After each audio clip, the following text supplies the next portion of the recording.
The most restrictive form of confinement inside the Louisiana State Penitentiary, commonly known as Angola Prison, takes place in cells like this. These spaces are used for extended lockdown, commonly referred to as administrative segregation or closed cell restriction. Individuals placed here can spend up to 23 hours a day inside a single cell, alone. The physical dimensions are limited. Movement is minimal. Interaction is controlled.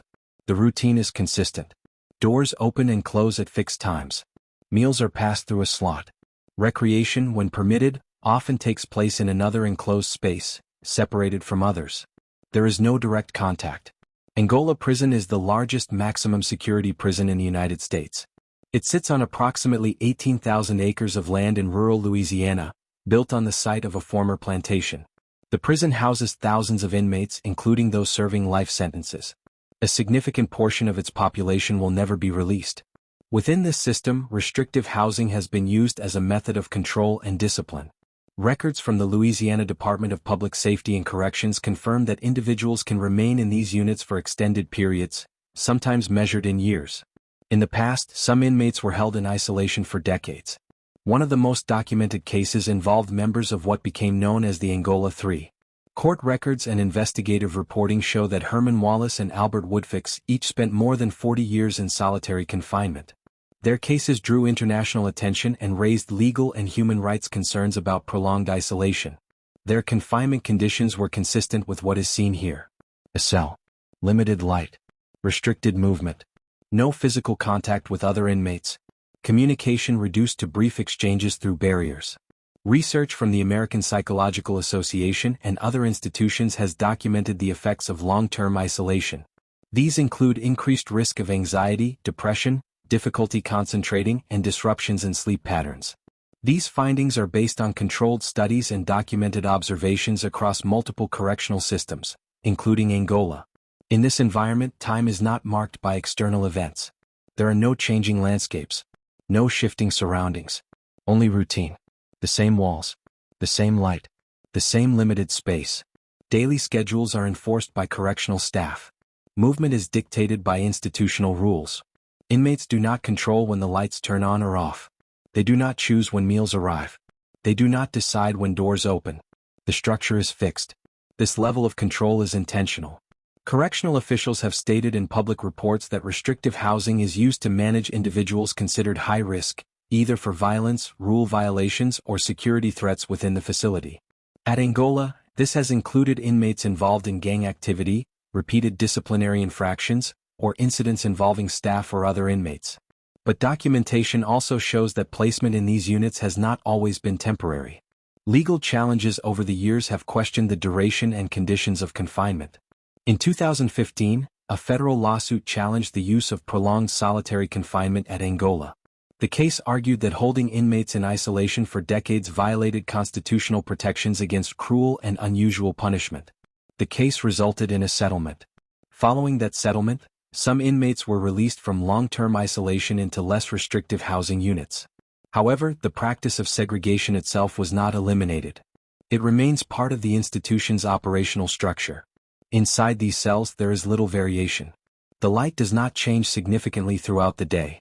Sound is limited, often reduced to distant movement, metal doors, and occasional voices. There is no direct access to the outside environment. No open air. No horizon. The absence of these elements has been studied. Research indicates that limited sensory input can affect cognitive function over time. At Angola, like many maximum security facilities, these conditions are not unique, but they are among the most documented. The prison's history, its size, and its long-standing use of restrictive housing have made it a focal point for examination. Inmates assigned to these cells adapt to the structure imposed on them. Daily routines become fixed.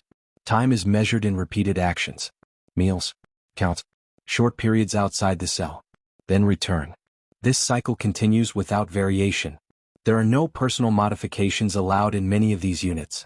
The space remains uniform, standardized, controlled. This is where the experience begins for many who enter Angola under high security classification.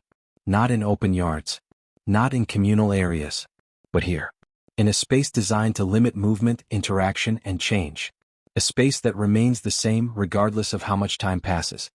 Louisiana State Penitentiary occupies approximately 18,000 acres of land. It is one of the largest prison complexes in the United States. The facility is located in a remote part of West Feliciana Parish, bordered on three sides by the Mississippi River. There are no traditional perimeter walls surrounding most of the prison. The geography itself serves as a barrier. Access roads are limited. The surrounding land is sparsely populated. Distance separates the prison from nearby towns and urban centers. This isolation is a defining feature of Angola. The prison was established on the site of a former plantation. Historical records confirm that the land was used for agricultural labor prior to becoming a state penitentiary in the late 19th century. Today, agriculture remains a central part of daily operations. Inmates assigned to field work cultivate crops including corn, soybeans, and vegetables. They also maintain livestock. These activities are documented in official prison reports and have been observed by journalists and researchers granted access to the facility. Work assignments are determined by classification. Not all inmates are eligible for field labor. Those considered lower security risks may be assigned to outdoor work details. Others remain in more controlled environments. In the fields, supervision is constant. Correctional officers monitor inmate groups from a distance. In some units, mounted patrols are used. This method of supervision has been in place for decades. It is visible across multiple documented accounts and visual records of Angola. The open landscape creates visibility. Movement can be observed over long distances. There are no enclosed barriers between the inmates and the surrounding land. Instead, control is maintained through surveillance, routine, and enforcement. The absence of walls does not indicate freedom of movement. Boundaries are clearly defined by policy and consequence. Escape attempts from Angola are rare. The prison's location, combined with natural obstacles and monitoring systems, makes successful escape unlikely. The Mississippi River forms a significant natural barrier. Its width, current, and surrounding terrain present additional challenges. 4 inmates assigned to field work. The day follows a structured pattern. Work begins early. Tools are issued and accounted for. Tasks are completed under supervision. Breaks are scheduled. Movement between locations is controlled. At the end of the work period, inmates are returned to their designated housing units. This routine is repeated daily. There is little variation.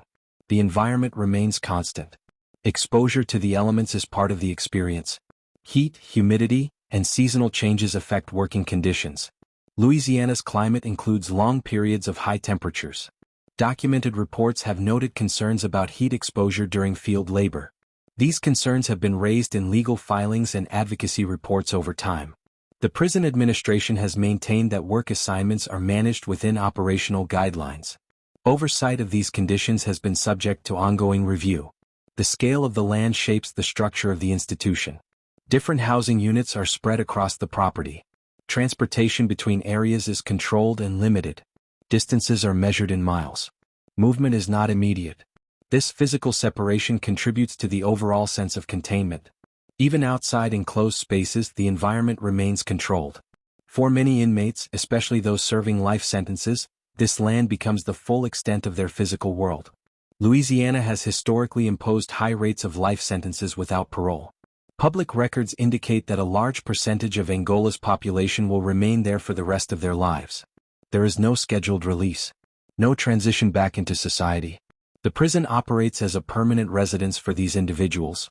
Within this setting, daily work, movement, and interaction are structured by institutional rules. Autonomy is limited. Decisions are made within a defined framework. The land appears open, but its function is contained. Observation replaces walls. Distance replaces barriers. Routine replaces variation. Across the fields, movement continues in ordered lines. Supervision remains constant. The scale of Angola is visible from above. Its boundaries are not marked by fences alone, but by geography, policy, and permanence. For those inside, the horizon does not represent an exit. It marks the limit of where they are allowed to exist.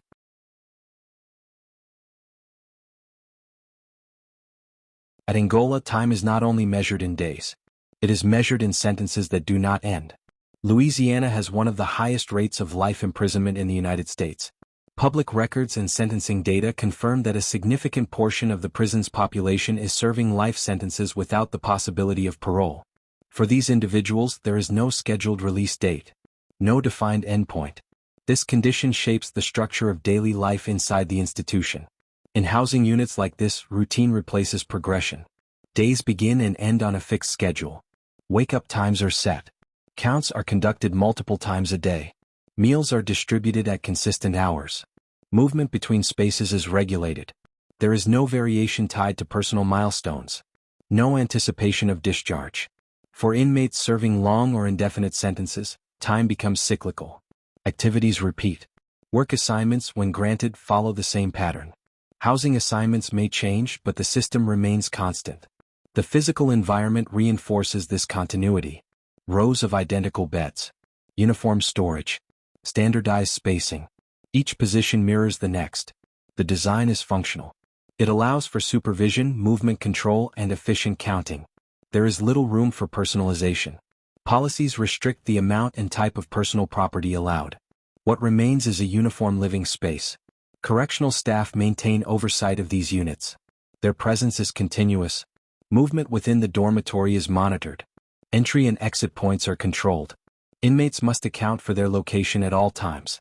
This level of structure is documented in operational guidelines issued by the Louisiana Department of Public Safety and Corrections. It is reinforced through daily practice. For those serving life sentences, the absence of a release date affects long-term planning. There is no preparation for re-entry. No scheduled transition programs tied to release timelines. Some inmates participate in educational or vocational programs offered within the facility.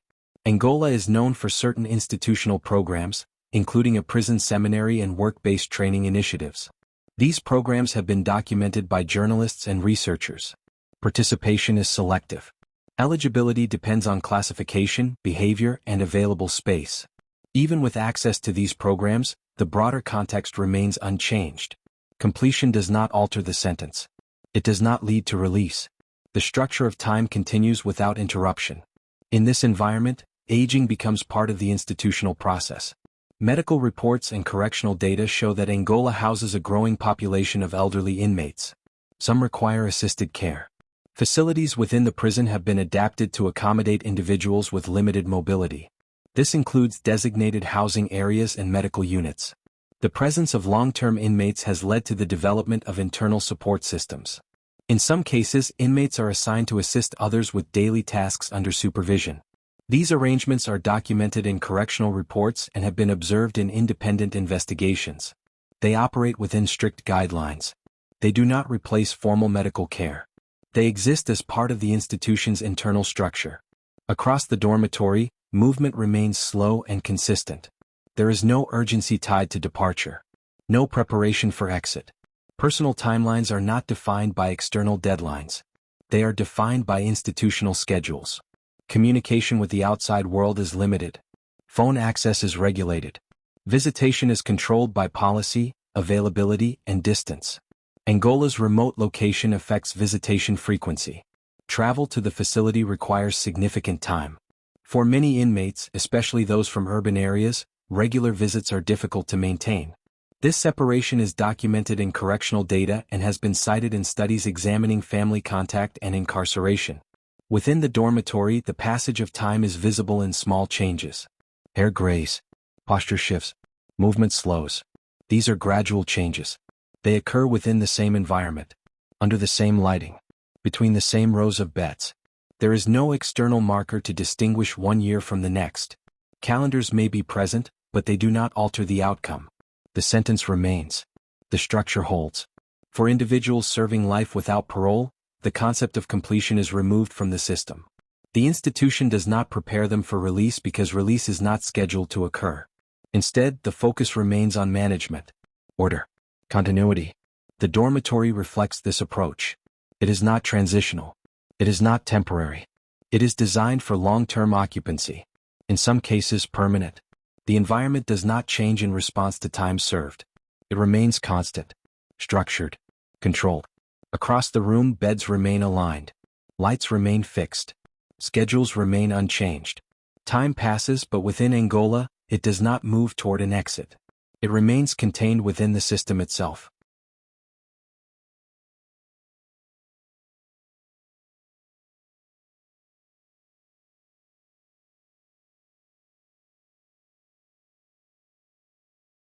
As daylight recedes over Angola, movement slows across the grounds. Work details return to their assigned units. Housing areas close for the evening count. Doors are secured. The routine continues as scheduled. This pattern has repeated here for decades. Angola remains one of the most studied prison environments in the United States. Its size, its history, and its population have made it a focal point for legal review, academic research, and public attention. Court records, state reports, and independent investigations have documented its practices over time. They show an institution built on structure, maintained through control, sustained by routine. For many who live here, the prison is not a temporary place. It is a permanent condition. Louisiana's sentencing laws have resulted in a high number of individuals serving life without parole. Public data confirms that a significant portion of Angola's population will not leave. Their lives continue within the boundaries of the institution. Over time, changes have occurred. Legal challenges have led to adjustments in restrictive housing. Oversight has increased in certain areas. Programs have been introduced and expanded. These developments are part of the public record. They reflect ongoing scrutiny of correctional practices. But the core structure remains. The land is the same. The buildings are the same. The routines continue without interruption. Inside the cells, the dormitories, and the fields, time follows a fixed path. There are no sudden shifts. No visible transitions. Only repetition. Only continuation. For those serving indefinite sentences, the passage of time does not lead to release. It leads deeper into the system. This reality has been documented across decades of reporting and legal review. It is not theoretical. It is operational. The experience of Angola is shaped by this permanence, by the absence of an endpoint, by the consistency of daily life under institutional control. As night settles, the prison does not change. Lighting replaces daylight. Movement becomes more limited. Sound decreases. The environment remains controlled, predictable, contained. Beyond the prison grounds, life continues elsewhere. Cities move. Communities change. Time advances. Inside Angola, the structure holds. This is the condition that defines the institution.